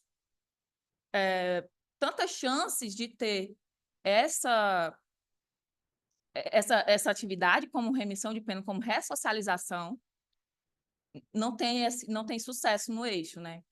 Porque, pessoalmente, uma experiência pessoal, eu conheço, venho do projeto social, eu acho que a maior parte das pessoas que me conhecem sabem, e eu falo a importância da atividade física na vida do ser humano, e vi vários jovens periféricos sair da periferia, sair até mesmo das atividades criminais para ter uma vida esportiva, né? Então, pessoas que estavam no crime, pessoas que estavam incluídas ali, até além do que podia sair, e sair de forma respeitosa, possamos dizer assim, respeitado, não de uma forma ruim, como muitos jovens que entram na atividade criminal e saem de forma ruim. O esporte é algo que traz benefícios, porque essa pessoa conhecido, né, que eu conheci no esporte, entrou nas atividades criminais, saiu de forma respeitosa. Saiu de forma, tipo assim, não, ele está fazendo algo bom, essa pessoa está trazendo benefício para a nossa comunidade, então é uma pessoa que nós vamos proteger. E por que o Estado não faz isso? Por que o Estado não usa essa ferramenta como um meio de proteção, tanto das pessoas que já estão, né, no sistema prisional, inclusive as mulheres, que eu acho que é o que pesa mais, como a pesquisa da Denise e do Beron, que trouxe meu questionamento, porque a mulher tem uma dupla pena. Além de ela estar no sistema prisional cumprindo pena, ela cumpre a pena exatamente social. A sociedade esquece ela ali.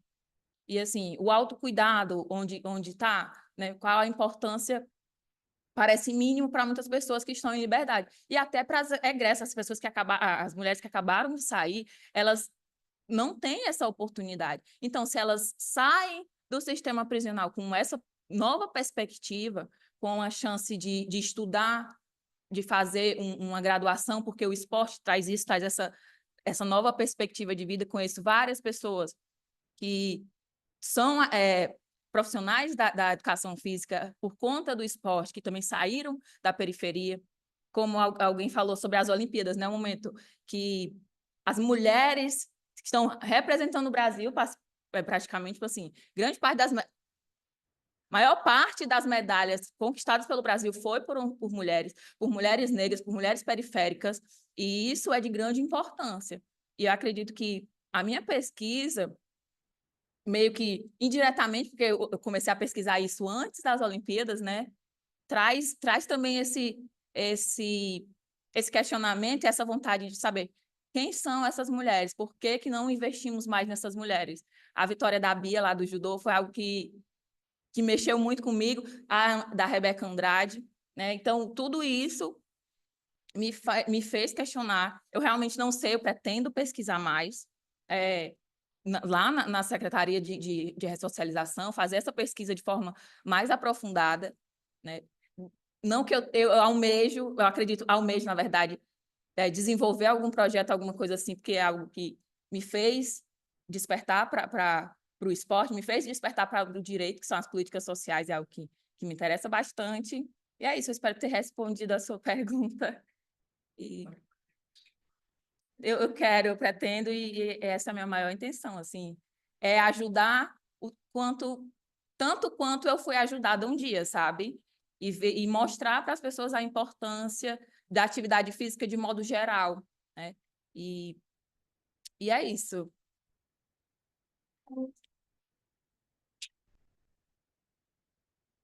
Nós estivemos, inclusive, lá na unidade prisional feminina, né? Não é isso? Quer falar?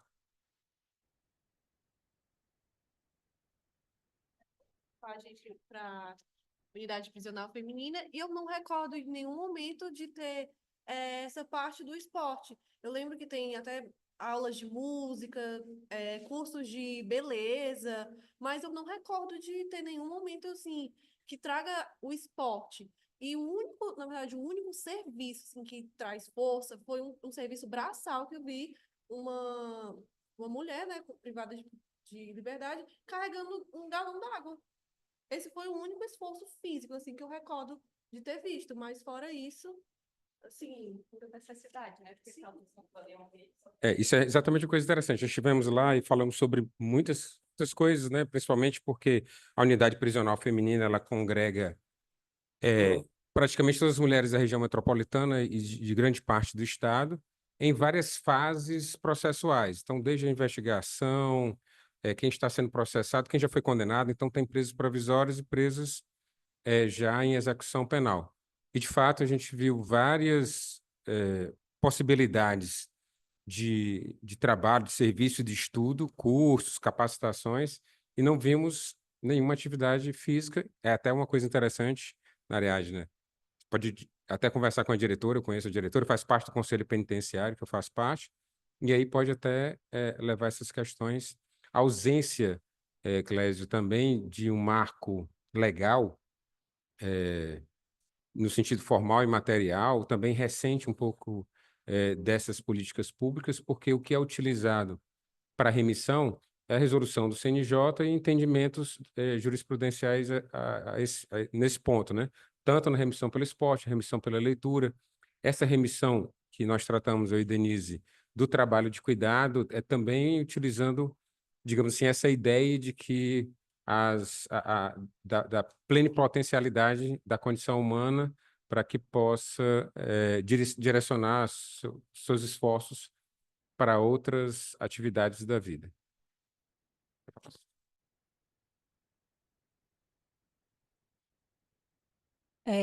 Dois trabalhos me chamaram a minha atenção, o seu, do esporte, e o de vocês, que eu acho que tem total relação com o outro, porque ele vai questionar, vocês vão questionar a ausência no Poder Judiciário da presença feminina, e ela vai questionar esse corpo também, porque o esporte não deixa de ser a presença de um corpo em movimento, e o corpo em movimento feminino. E aí eu lembrei de dois livros de duas autoras, porque eu acho que um desafio de pesquisar sobre o feminino é encontrar também autoras que vão tratar sobre isso, e eu acho que é interessante quando a gente é pesquisador e vai montar um referencial bibliográfico que vai falar sobre mulher, procurar mulheres falando sobre esse tema, que é a Carla Cotirene, não sei se vocês conhecem, mas ela tem um livro muito bom, que é O Pai, Aí é Prezada, que é Racismo e Sexismo Institucionais, tomando o bonde das penitenciárias femininas, que ela vai discutir muito sobre como é que é esse papel do judiciário através de uma leitura de uma mulher nas penitenciárias, como é que uma juíza que manda uma mulher para um presídio, como é que é essa relação, né, entre as mulheres. E também eu lembrei de uma psicanalista, porque eu acho que o direito ele não pode se afastar da discussão psicológica, de como é que é afetado esse corpo, como é que é afetado, como eu falei, uma juíza que manda uma mulher para um presídio, que ela sabe quais são as condições que essa mulher vai enfrentar dentro do presídio, que é a Vera Laconelli, que ela tem um livro chamado Manifesto Antimaternalista, que ela vai discutir também o cuidado sobre como que essa maternidade é colocada hoje. Então, eu acho que todos os temas, na verdade, eles se encontram em um sentido muito claro, que é e a mulher na sociedade. E aí eu me pergunto de que mulher nós estamos falando aqui, porque se a gente for aprofundar ainda mais para a mulher negra, ela está mais distante ainda do judiciário e ela não está nem podendo fazer esporte, né? Então, eu acho que a gente fecha esse ciclo de, pelo menos para mim, fechou esse ciclo de debate em que eu digo a mulher, e no caso a negra, porque eu não consigo nem dimensionar como deve ser difícil para uma mulher negra ocupar um cargo do judiciário, por exemplo, né? Então, eu fecho esse ciclo de pensamento para mim, pensando que a mulher não pode nem praticar um esporte e muito menos ter um olhar da justiça e exercer, de fato, a justiça, a mão da justiça. Enfim. Só para acrescentar mais uma informação, por exemplo, em relação à pesquisa dos meninos, né, do Vitor e da Renata, houve um recorte para o sistema do Poder Judiciário, mas a gente pode observar isso nas instâncias de poder. Então, se a gente olhar para o Poder Executivo, por exemplo, no estado do Ceará, a gente teve governadora durante um certo momento, mas proveniente da renúncia do governador, então, e não formalmente eleita. Na presidência da República, a mulher foi presidente durante o mandato, e no segundo mandato teve o seu mandato empichado, né, por questões que não tinham absolutamente nada a ver com a motivação que foi feita o impeachment. Hoje a gente sabe muito bem que as questões eram outras. Se você olha para o poder legislativo, existe uma ginástica linguística interpretativa para tentar compor o mínimo de candidaturas, né? Nem o mínimo de mulheres dentro do poder legislativo. Então, é até um pouco injusto, digamos, se a gente apontar muito o dedo para o judiciário, porque, na verdade, são as instâncias de poder que dificultam isso. Dentro das instâncias do sistema de justiça, se a gente olhar localmente, a Renata e o Vitor apresentaram os números, que não são tão ruins, digamos assim, quanto em outros tribunais, há tribunais em que não tinha uma mulher desembargadora, uma. E aí o CNJ elencou dificuldades para a promoção que, à primeira vista, parece, não, todo mundo está concorrendo, né? Promoção por merecimento, é só você colocar seus títulos e fazer e concorrer, mas não é bem assim, né? Tem até um vídeo bem interessante que coloca as pessoas para fazer a corrida, eu coloco isso na sala de aula, né? Quem aqui é filho de pais separados? Aí, que se você não é filho de pais separados, você dá um passo à frente. Então, quando você vê que a pessoa não tinha problema nenhum, ela já está a 50 metros na frente de quem tinha todas as questões. Então, não existe uma igualdade de oportunidades na vida. Realmente, deu muito errado mesmo. E aí as mulheres, por exemplo, em carreiras específicas como a magistratura, Ministério Público, a Defensoria, você tem que ficar se promovendo de comarcas. E aí, gente, vamos dar um exemplo. Sou casado com a Denise, eu sou professor da rede municipal de Fortaleza. Denise é juíza. Aí ela é promovida para a comarca de, sei lá, Aiuaba, lá no extremo sul. Tem a possibilidade de concorrer para promoção. Quando a mulher é promovida e nós temos filhos, e aí fica assim, ela vai passar a semana toda fora lá na comarca e eu vou ficar com os filhos aqui? Não dá certo isso. Vamos fazer o seguinte, espera um momento de promoção para a comarca mais próxima. Aí ela não é promovida. Se ela não é promovida da entrância inicial para a entrância intermediária, ela não vai ser para a entrância final e nem vai chegar a desembargadora. Então, ela fica esperando o momento de uma promoção mais próxima para que ela possa ir e voltar no mesmo dia, ou passar 2 dias e voltar em casa. Normalmente, o contrário não é verdade. Eu sou promovido para a Aiuaba, eu disse, olha, eu estou indo, vou, na segunda-feira volto, na sexta-feira você cuida dos meninos aí, manda o dinheiro, você contrata um motorista particular, sei lá, vai deixar as crianças. Então, essa sensibilidade de saber que as igualdades não são absolutamente iguais. Isso tem em outras instâncias do poder de justiça. Na Defensoria Pública, eu fico muito à vontade para falar, porque se eu pego a média, 50%, 50% são homens e mulheres, e tem mais mulheres, por exemplo, no segundo grau no estado do Ceará muito mais mulheres do que homens. As chefes institucionais, quase todas foram mulheres. Eu tive um chefe institucional homem, presidente de associação, etc. Mas se você olha, por exemplo, o Ministério Público, eu só lembro da doutora Socorro França. não lembro mais de nenhuma outra mulher chefiar o Ministério Público Estadual. A chefiar a OAB, então, quer dizer, muito mais mulheres do que homens advogados, e aí a gente pergunta, é porque são menos capazes? As mulheres são menos advogadas do que os homens? Têm menos capacidade administrativa? Não é nada disso. São ranços culturais atávicos de centralidade patriarcal que fazem com que as mulheres sejam sobrecarregadas de atividades e não consigam quebrar essa barreira de chegar a essas instâncias de poder. E o último que eu ia comentar acho que teve o do Vitor e da Ariadna, acho que foi da Virna, eu saí no momento da apresentação, então não vou ficar à vontade. Obrigada, professor Verão. E aí eu quero aproveitar o gancho que a Germana falou, e aí depois a gente tem, pessoal, uma ressalva a fazer. Tem um colega que está virtual, o Lucas Campos, que ele deveria estar na programação e não está. Então, o Iberoju nos informou que ele foi devidamente aprovado, então, por isso que ele ainda não tinha apresentado. Então, Lucas, daqui a pouquinho você apresenta, prepara aí, se você for usar o slide, para a gente, aí a gente finaliza com o Lucas. A gente pensava que finalizaria aqui com as discussões, mas tem ele e, obviamente, a gente vai prestigiá-lo, tendo em vista que a parte dele foi feita, né? Então, vamos lá.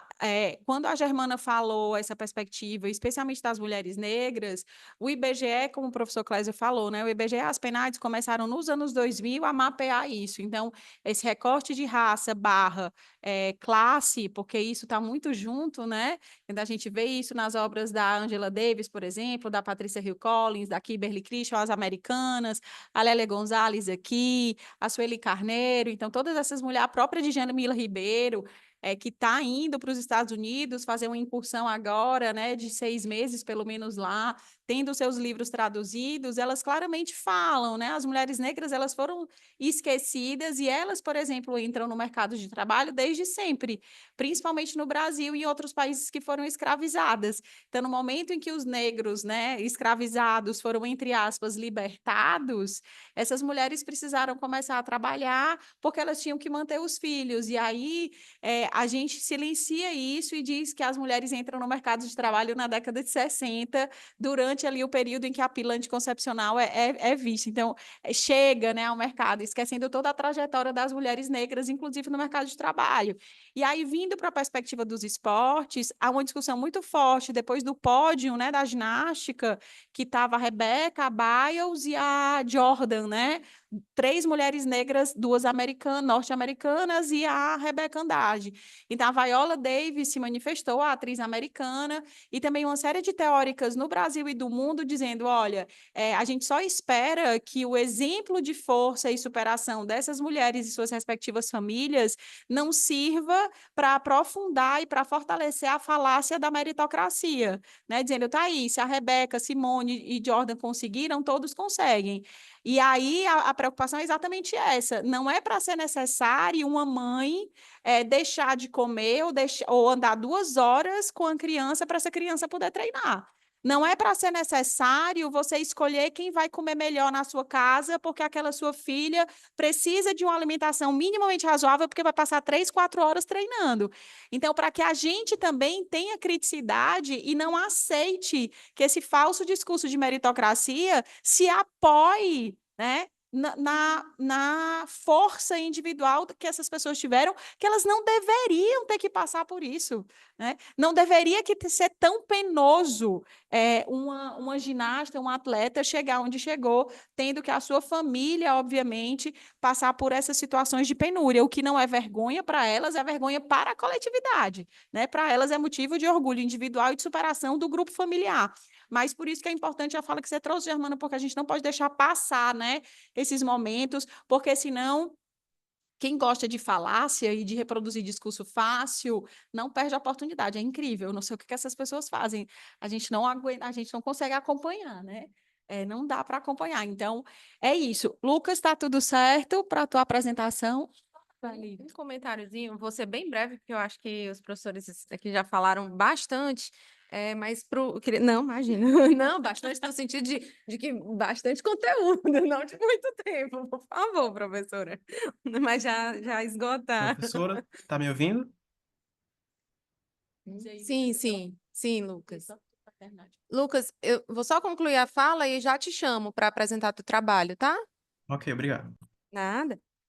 Mas era voltado aqui para o trabalho do João Vitor e da Renata, tá? Eu achei muito interessante o trabalho e fiquei pensando, não conheço o recorte do trabalho de vocês, mas desses 36%, eu fiquei pensando se talvez não fosse interessante, num aprofundamento, se vocês não tiverem feito, identificar quantas mulheres chegaram ao tribunal por merecimento e quantas por antiguidade. Porque, muito embora, mesmo na antiguidade, tenha todas as dificuldades que o professor Beron colocou, eu ouso dizer que acredito que elas ainda ascendem mais pela antiguidade do que pelo merecimento, né? Porque os critérios da antiguidade são objetivos e as mulheres hoje, na primeira instância, pelo menos, já ocupam, se não de forma paritária, muito próxima a isso, ou até mais, a primeira instância.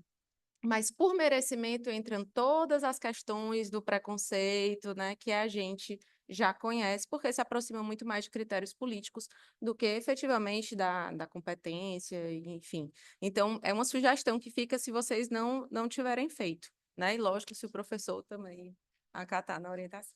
Só um detalhe. Embora possa ter ficado parecendo na minha fala, eu acho que foi uma falha realmente do que eu ter falado, que se referia à antiguidade, mas se refere muito ao merecimento, porque a própria ocupação, o merecimento nas carreiras, você tem títulos, mas tem, por exemplo, comissões que você participa. Então, para você participar da comissão, você precisa deixar de fazer alguma coisa. E para você ser promovido por merecimento, você precisa ter antiguidade. Você não é promovido por merecimento numa lista geral. Você precisa estar no primeiro quinto de antiguidade. Então, até para ser promovido por merecimento, você precisa ter antiguidade. E se você para ser promovido para o tribunal, você precisa estar na última entrância. Para chegar na última entrância, você tem que passar. E o estudo, eu li o voto da conselheira do CNJ e assisti os debates na aprovação da resolução. Eles colocaram os números, inclusive da entrância inicial, da entrância intermediária e final. Então, quando você viu uma grande quantidade de mulheres na entrância, por exemplo, digamos, Tribunal do Estado do Ceará, 45% de juízas, total de magistradas, e 55% de magistrados homens. Na primeira instância, você tem 65% de mulheres.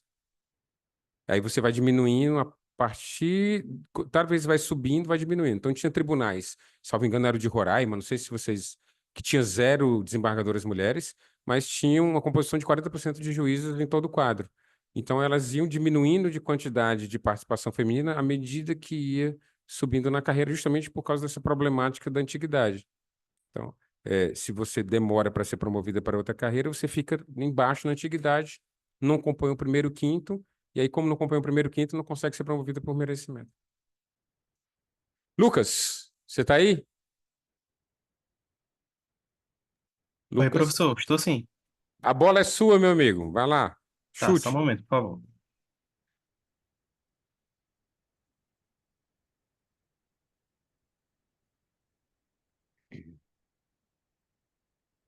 Vocês conseguem ver o slide? Sim. Certo, só um momento, por favor.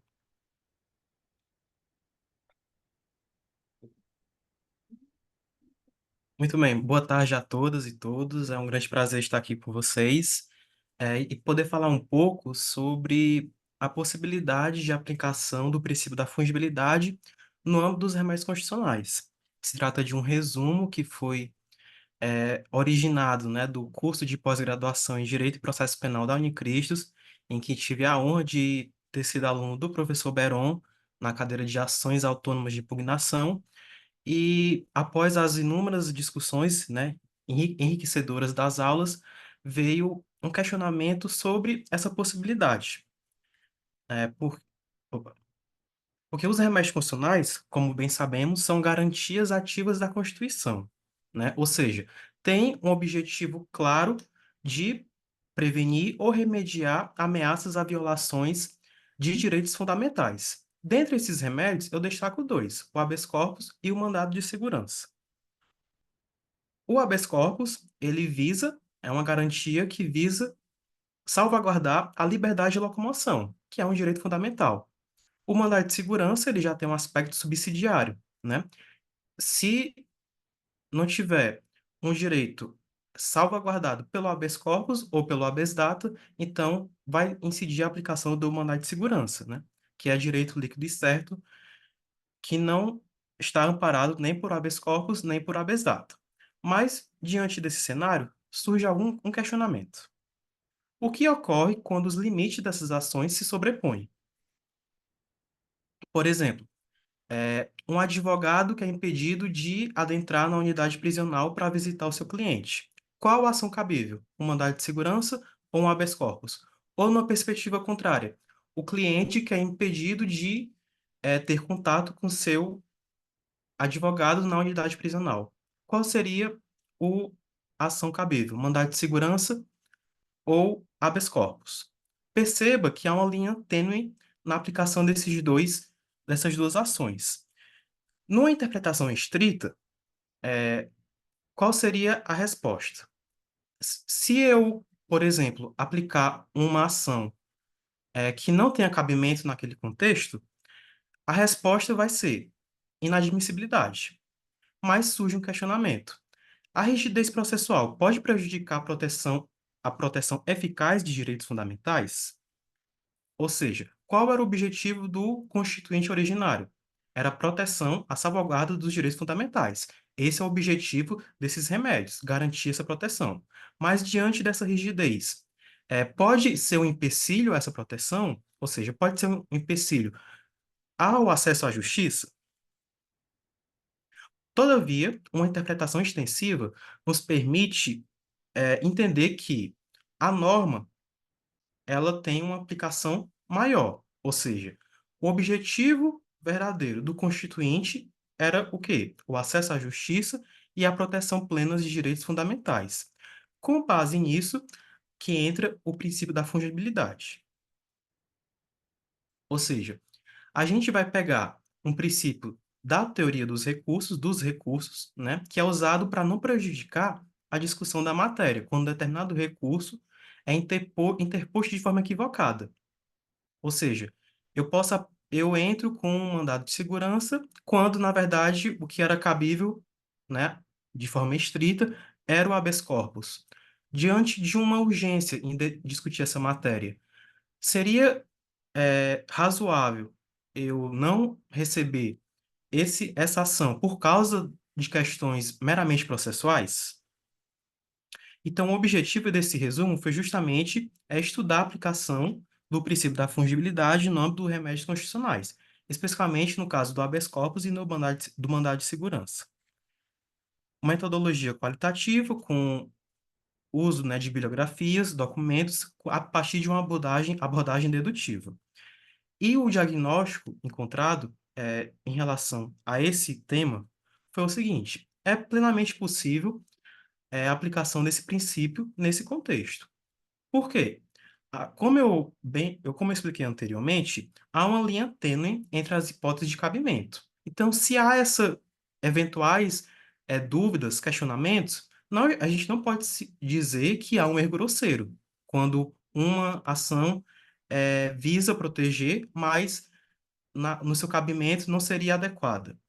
Também a gente não pode presumir uma má-fé processual. Por quê? Porque a gente está aqui tentando garantir a proteção ao direito fundamental.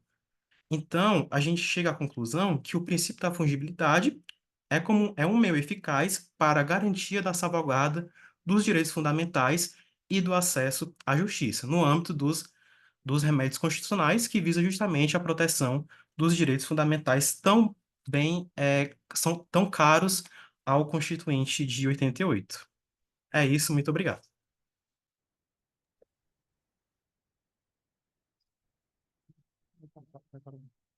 Obrigada, Lucas. Gente, alguma pergunta ao Lucas, consideração?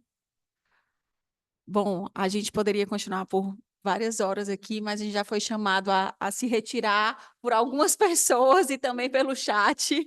Então, pessoal, queria agradecer a presença de todas, de todos aqui, agradecer ao Iberaju a parceria com o Unicristos, professor Clésio, professora Lívia, professor Beron, que estiveram aqui comigo nessa tarde com vocês, e parabéns a todos e todas que apresentaram. Eu espero que a gente se encontre em breve. Um abraço. Eu queria parabenizar especialmente os meus orientandos que toparam o desafio de apresentar muitos deles pela primeira vez aqui no trabalho. E foi uma experiência maravilhosa ter orientado todos, e os alunos que não são meus orientandos, que queiram uma orientação, podem contar comigo, que eu gosto também desses desafios, gente. Um abraço a todos.